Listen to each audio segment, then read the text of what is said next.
The fridge protecting the snack is crazy. It's basically like when you got a really attractive girl and then she got a homegirl, but the homegirl ain't by society standards hot, right? She may be overweight, whatever. But when they go out, the unattractive homegirl is always like overprotective of the attractive friend. And so sometimes it's genuine, right? Sometimes she really is just being overprotective of her homegirl. But in some cases, it's just a matter of she kind of low-key hating because her homegirl getting attention and she not. Therefore, she starts cock blocking. And this is where the phrase comes in, fridge protecting the snack. The homegirl that's fine is the snack. The homegirl that's not attractive is the fridge. Can I get your number? Oh, yeah, sure. Wait. She's not interested. Wait, what do you mean? Back up, she's not interested. What do you mean? She's my best friend, she's not interested. Back up, man. You need to leave. Excuse me, I just crossed the street to tell you how beautiful you are. Thank you. Is that a sign? No, she's married and has a baby. What? She's married and has a baby. Do me a favor. Shut the fuck up. You want to pay for all the bills? Nah, it's okay. Don't worry. I didn't ask you. Excuse me. Listen, I have a question. I think you're beautiful. Thank you. What's your name? I'm sorry, now it's just not that Okay. Have a good one. So I didn't say anything. Hi. Hey, what's your name? Jocelyn. Jocelyn. Nice to meet you. Nice to meet you.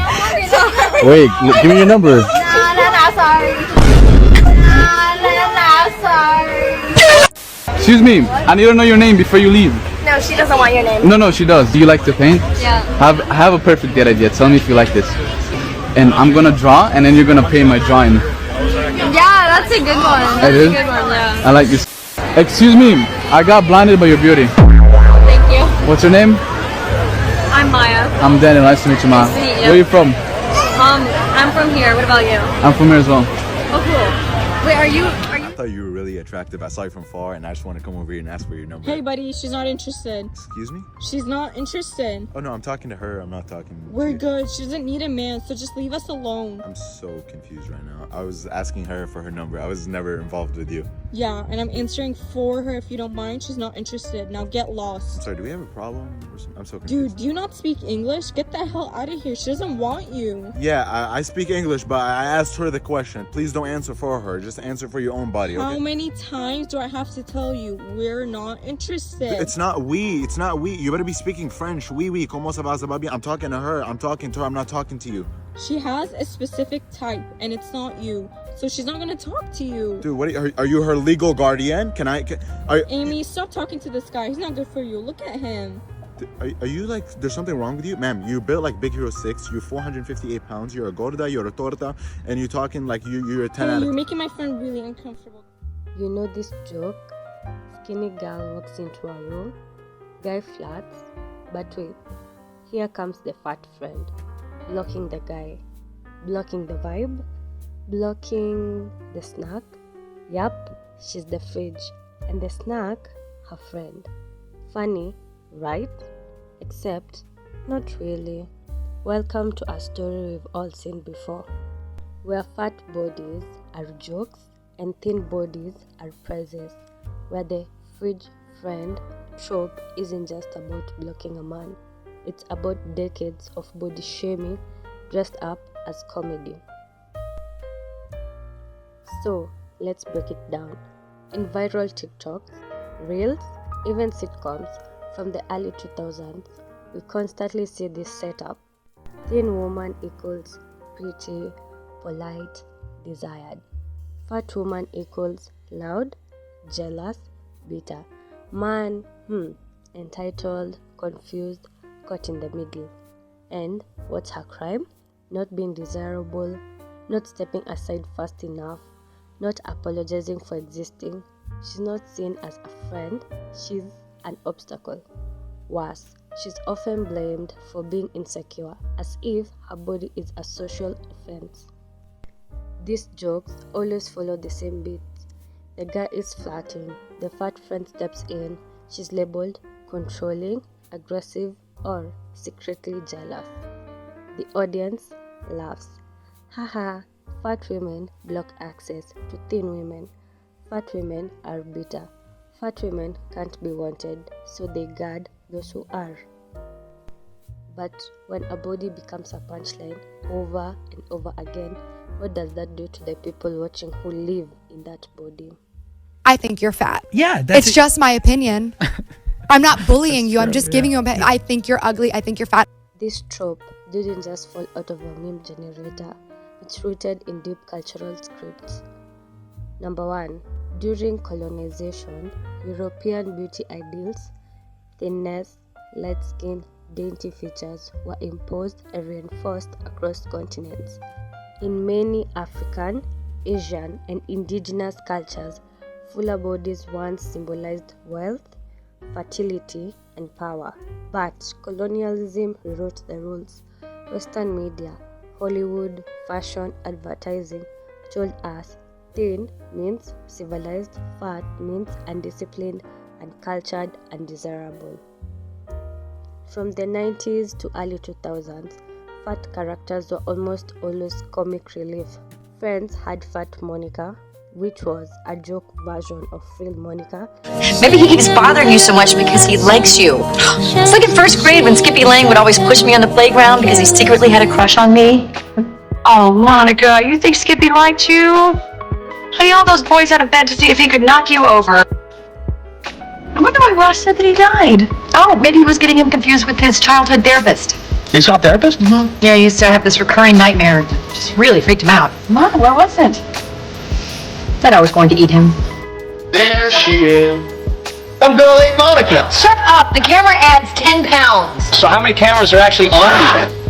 Please, you inhale your food. I grew up with Monica. If you didn't eat fast, you didn't eat. You can stay here. My parents won't mind. No, it's not that. I just don't want to be stuck here all night with your fat sister. Hey. Monica, why don't you finish off these fries? I don't have any more room in the fridge.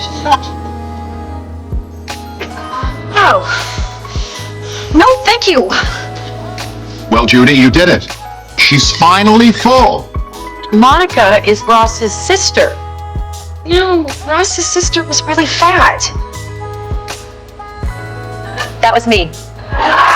No, she was this really dorky girl in high school. Used to follow Rachel around like a puppy. Hey, you got to stop doing that. You and I went to different high schools. That doesn't help me because we went to the same high school. You went to one where you were popular. You got to ride off on Chip's motorcycle and wear his Letterman jacket. I went to one where I wore a band uniform the guy had to have specially made. To have that specially made? Project for one of the home ec classes. They told us that was for the mascot. Back then, I thought that I would never, ever get the chance to go out with a Chip Matthews.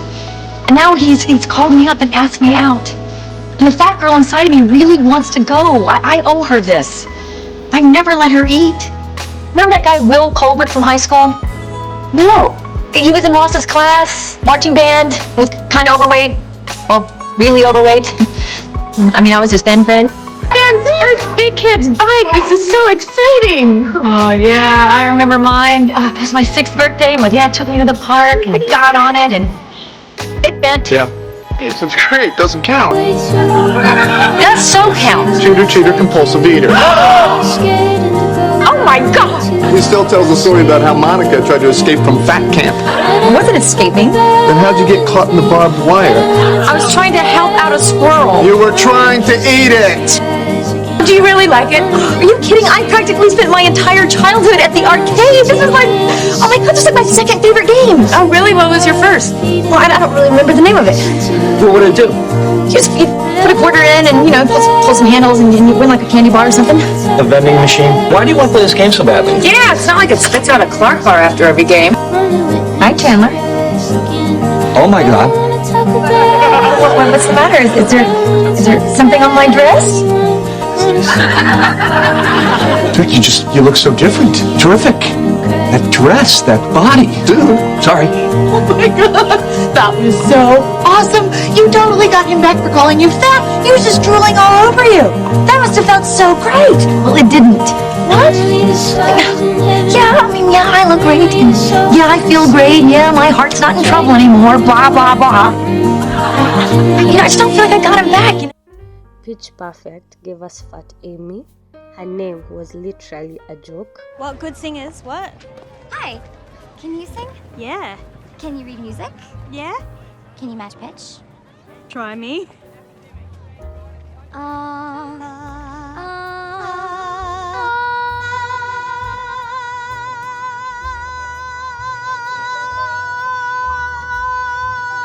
Yeah.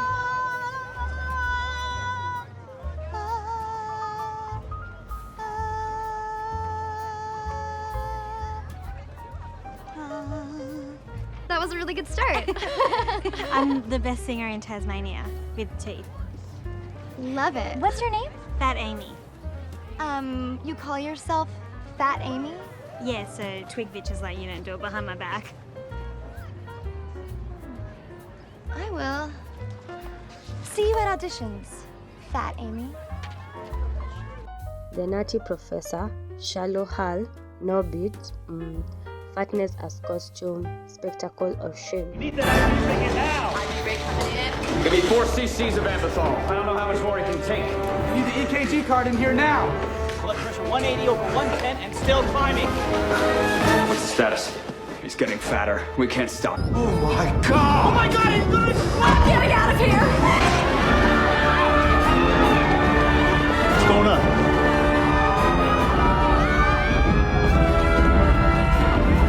Oh my god, get out of here! Get out of here!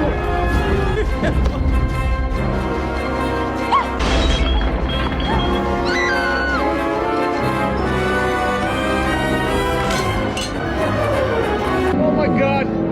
He's gonna blow!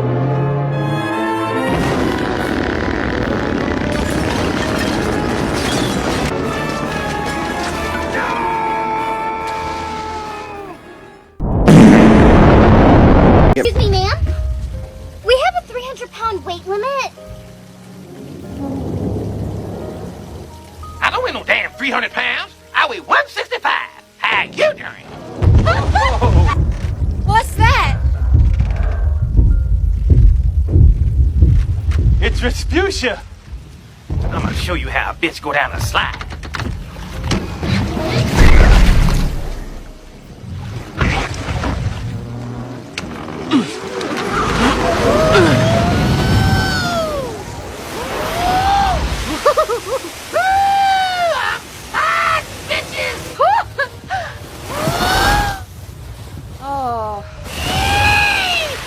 Mother of God!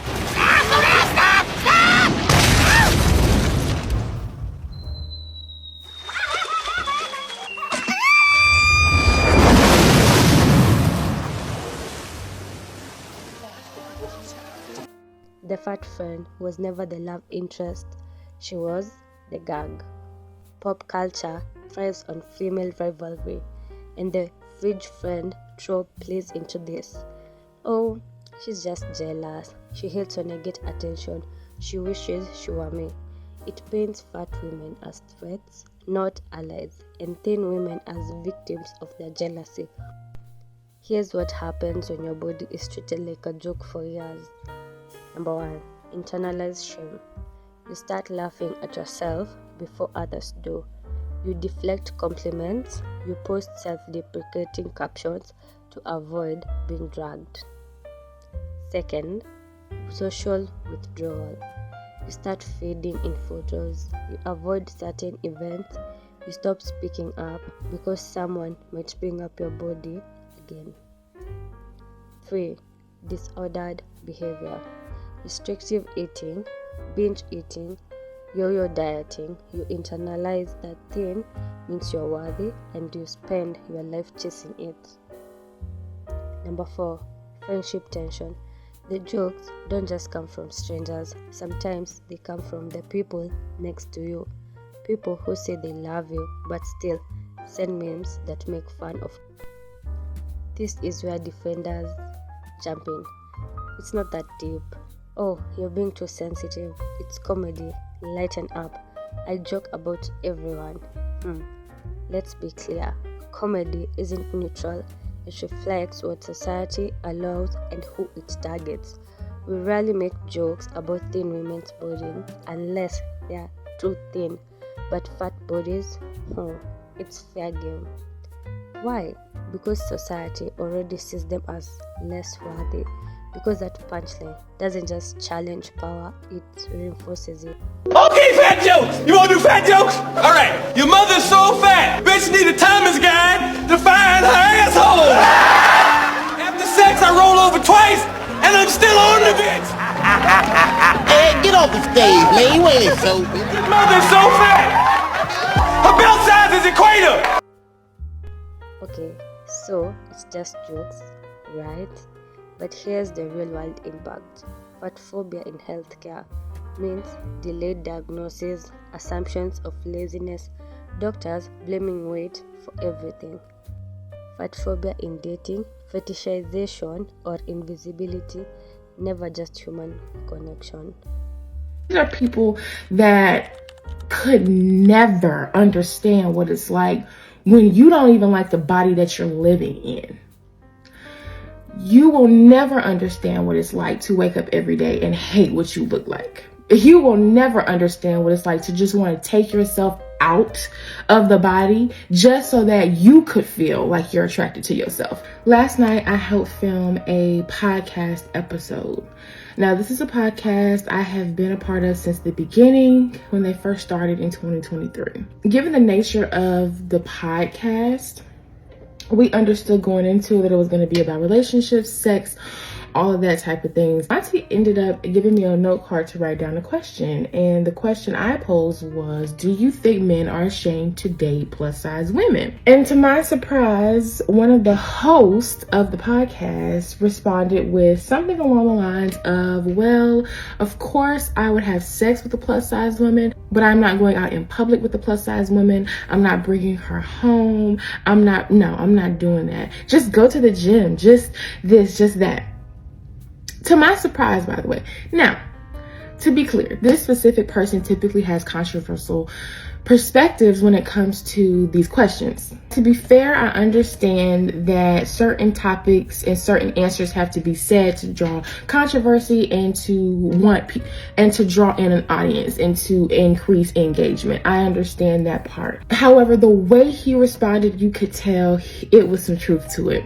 And seeing the history or the type of women that these people typically deal with, I knew that it was somewhat true. Me personally, I have PCOS.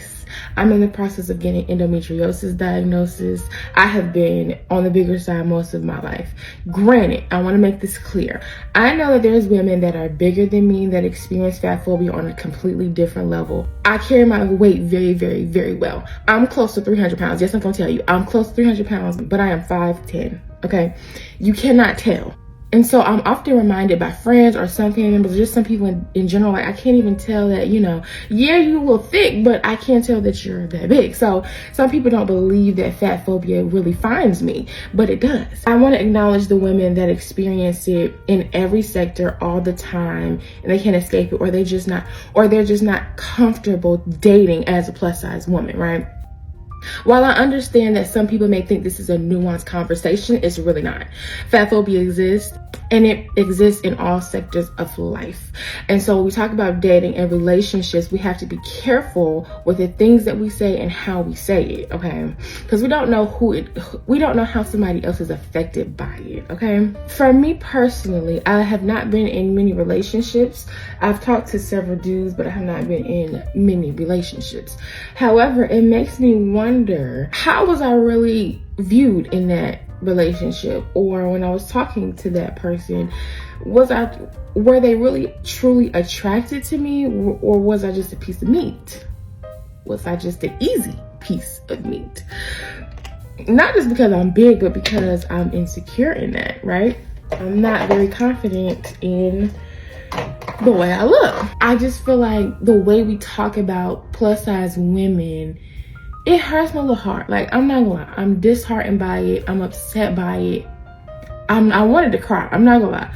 I wanted to cry. On top of just going through personal experiences with dudes and seeing that you're just not what they're interested in. They're just not attracted to you for the simple fact that you're bigger than the average woman, or you're darker, or your body isn't as proportioned. And to see somebody that you loved or that you talked to or leave you for somebody smaller or somebody that may still be plus size, but they have a more proportioned body. They have a bigger butt. They're more voluptuous, which I get it. You like what you like. Ain't no shade. But to completely disregard and disrespect a whole group of women, it hurt me because I can personally relate to it. And I can't imagine women that are noticeably bigger or, you know, are just taunted just for how they look. But I experience fat phobia not only from society, but from family, from friends, from men that I'm trying to be in relationship with. And so how could you tell me that I can't be affected or hurt by something when I am in fact been a victim of it? Will a man genuinely ever be attracted to me and want to be in love with me? Or am I just going to be a piece of me or something to do or something to pass time or a placeholder until you find the one that you really want? Fat phobia in workplaces, fewer promotions, size-based discrimination, coded language like professionalism or fitness. All right, settle down. Before we wrap up for the day, I just want to let everyone know that we are launching a new health initiative. Just a fun little competitive way for the whole team to get healthier. All right, so it looks like today we'll get a weigh-in of everyone who wants to participate, and then for every pound you lose, you earn a point. You know, we love our point systems here, and so whoever has the most points at the end of the quarter wins a $300 bonus. Just how exactly is this getting the team healthier? Like, what actual components of health are you measuring? Well, you know, healthy competition, getting rid of that stubborn weight that won't come off, and, you know, the camaraderie of cheering on your coworkers when you notice that they're working really hard. Okay, so you want us to observe, study, and comment on each other's bodies. No. Well, I just want the team to get a little healthier. That's all. Interesting, because I'm just hearing that you want us to get thinner. Fat phobia in friendships, constant microaggressions, subtle shaming. Oh, you have just a pretty face energy. And remember, this isn't just about fat women. This harms everyone who fears gaining weight. This is where things started to shift. In the 2010s, we saw the rise of body positivity, which was led by black women, obviously, fat activists, and queer voices.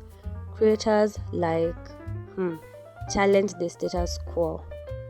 The message: your body isn't a mistake. You don't need to shrink to be seen. Health is not a size. Body neutrality followed, saying you don't even have to love your body. You can just exist in it without shame. We saw campaigns like Dove's Real Beauty. Brands started casting size diversity. So, what does better humor look like? Number 1, punching up, not down. Mock systems, not marginalized bodies. Make fun of fat phobia and not fat people. Number 2, consent is key. If your joke is about a specific person's body and they didn't consent, it's not edgy, it's bullying. Number 3, flip the trope. Let the fat friend be the one being flirted with, not as a joke, but as real desire. Let her be confident, chill, and bothered. Let her not care what the guy thinks.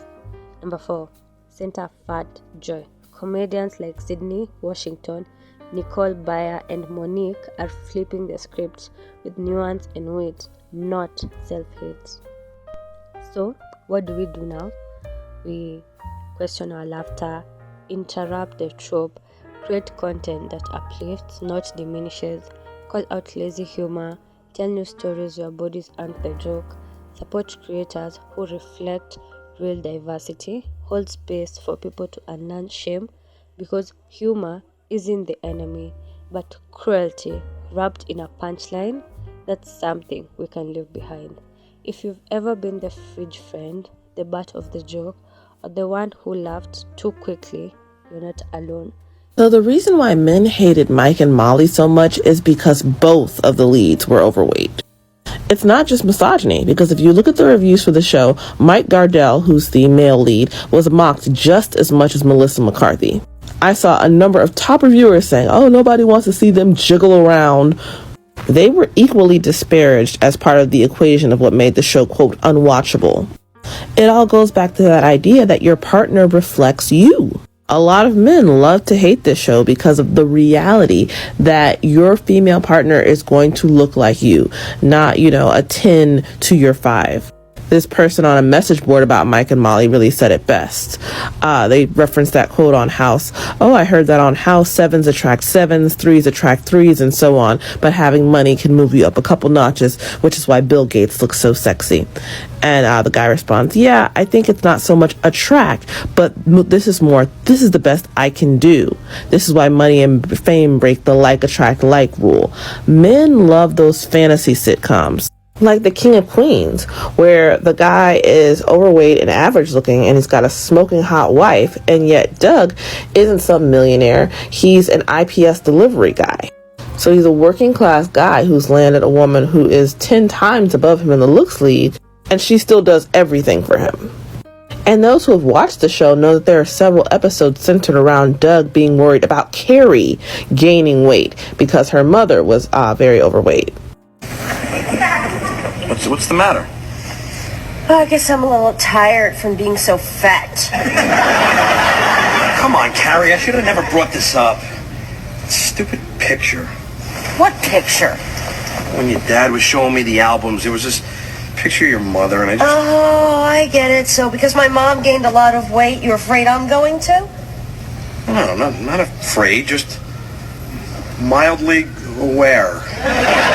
Come on, Doug, I really want to know. How would you feel if I did end up looking like my mother? I'd be fine with it. Doug, I could see your reflection in the window. And there are many times he manipulates her into going on a diet, claiming it's for his benefit, but it's really because he doesn't want her to lose her good looks. Whatever, I'll just have a donut or something. Hey, you know what? Don't scream. What? I was just thinking, you know what? You're right. I shouldn't have eaten that coffee cake, I'm so fat, I really need to lose some weight. Hey, I know, you know what? We should go on a diet together so I can take some of this off. We? Yeah, I'm just, I feel bloated, very disgusting right now, and I just really feel if we went on a diet that would really do the trick. Uh-huh. And is there a reason you keep saying we? Yeah, it's just like, we're on a diet! What do you think, I'm an idiot? If you want me to lose weight, why don't you just come out and say it? Okay, look, I know it's ridiculous for me to be bringing this up. I mean, look at me. I look like I'm in my 12th trimester here, but... Honey, maybe it is possible that over the last couple of years you have gained a few tiny pounds. It is so not a big deal, Carrie. I mean, Deacon's wife, he said she gained like 15 pounds. So by comparison, this is nothing. You talked to Deacon about this? No, I would never do that, no.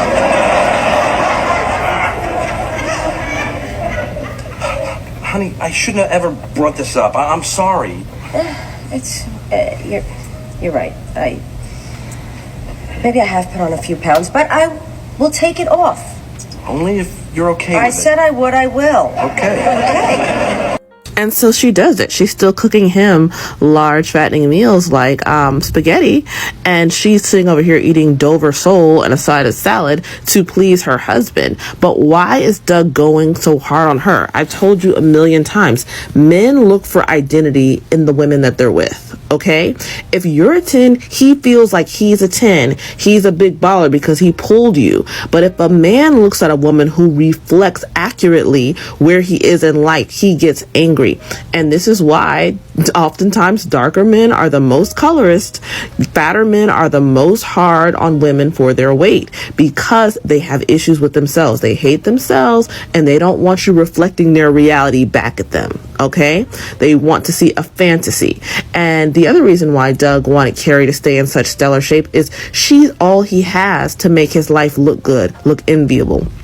I remember the episodes where he wanted to show off to other men, like when he was going to his high school reunion or whatever. He insisted on her, showing off her body. He didn't want her wearing her hair in a bun. Like, no, baby, you have to look like a super hot whatever, because this is all I've got. I know I'm just a package delivery guy.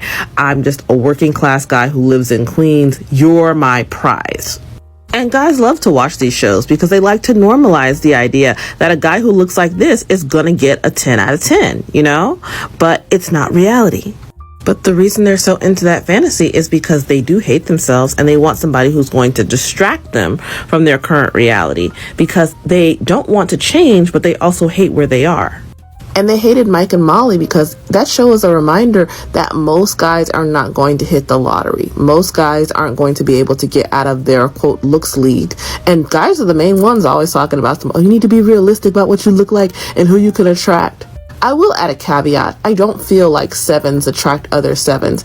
I feel like guys who are 5s feel entitled to at least women who are 7s or 8s. They may want a 10, but they feel like, they deserve a woman who's a couple or 3 points higher than them on the look scale. I never see guys actually punching their own weight.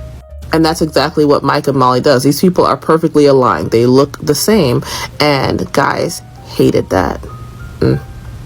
Don't be the focus of this kind of obsession on the part of men, because you think that Carrie would be getting, princess treatment from Doug, that he would be so happy. She's the one good thing in his life, so you think he would treat his trophy well. No. He gave her a hard time when she wanted designer clothes or to elevate her life by living in Manhattan or doing things like going to the opera, trying to get more educated or whatever, because he has a fear she's going to leave him, that she's going to realize she can do better and run away. So he does everything he can to keep her sort of under his heel. He resists or straight out ruins all of her attempts to do better in life, keeps her living this tiny life that she does not like, while all the while demanding that she be a self-maintaining trophy wife for him. Yeah, go to the spa, get your hair done, get your nails done, but all on your money. Make sure you look good enough that I can show you off to other guys, but don't actually improve your life so you might have the ability to leave me. And also, do all the domestic labor. She's the one who's always cooking the meals, cleaning the house. And when she wants something to make her life easier, like the episode where they got a cleaning woman, Doug has to screw that up too, because it's not in alignment with his little world. He was actually threatened because Carrie could speak Spanish to the maid and he couldn't understand them. So he fired the woman. Guys like this, you're never going to be good enough. So you should just run. Pretty privilege. Okay, you get the halo effect. You get treated better than others by some people. If it's not on some straight jealousy stuff, they will treat you better than others. Then we got the average or invisible. So you're not on your pretty privilege, but you're not treated worse than others. You're treated kind of regular. Now, this is where I'm starting to have trouble and issue. If you're not considered pretty or average, you're now considered subhuman. So near monstrous. So you're not treated well, you're not treated regular, you actually start getting treated bad. So it gives him carte blanche to not only destroy you and your image, publicly humiliate you, he can put it on the internet and everybody gets to laugh at you not being the beauty standard. Women are seeking women to be friends with purely based on aesthetic. Because me being fat or me not being society's standard of beautiful makes you uncomfortable because you don't want to be denied getting into a club with me and then you have to stand with me and not get in because I can't get in. I.e., this friendship is extremely conditional. I've received the advice as a plus size woman to find other plus size women to hang out with because they truly will understand, what it's like to be a fat girl. And, our experience is just different from everybody else's experience. In the friendships I've had with people who are, I guess, standard size or skinny/slim, and not all of them, but I've had a few where the fat phobia is just dripping and seeping out their pores, but they have no idea that they're doing it. And I was just expected to play a supporting role in their life or be the comedic relief. I'm sorry, but as a grown-ass woman, nobody is going to make me feel like I'm the ugly friend or I'm a second-class citizen. Honestly, I just cannot wait for my plus size girls to be loved boldly and outwardly and loud and proud and just flaunted.